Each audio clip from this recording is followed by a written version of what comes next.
Questions come up on the chat about, so you've got these publicly traded companies, they're highly leveraged, they say they're having to drive the organization for the benefit of their shareholders, and I certainly have a point of view on this, but I'd be very interested to listen to what your point of view is on these kind of questions.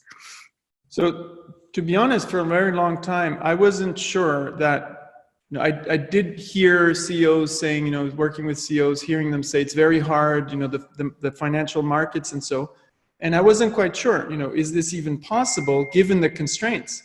But it turns out, there are a couple of CEOs who really did it, and not, Jeff Bezos, easy, right? Because he has the power to do it. He doesn't have to listen to the stock market that much.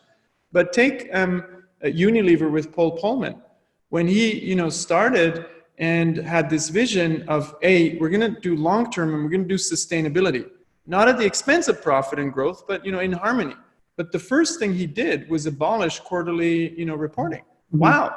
And so it can be done. So it's easy to say it's excuses when CEOs don't do it. It's hard. And they're probably they don't even have all of the power. It's the board and it's the stock market, the owners, but it can be done. So it's a lot harder to do something that the majority doesn't do, but it can be done. So I'd be curious to hear from you, maybe, if you see more CEOs starting to take that step, because it is a hard one, right? I mean, we have to be very realistic. It's not easy. Well, so if I go back to Penrose just for a minute, those 1950s companies she studied had a really different philosophy of what gave a company a mandate to be, and that was what now people are calling stakeholder capitalism, right? So they were invested in their employees, they invested in their communities, they invested in long-term capability building. And one of the things that resulted, and again, I'm not saying the 50s was a perfect time. What I'm saying is there was far more of a balance in how we allocated corporate resources than I think we've seen since perhaps the 80s.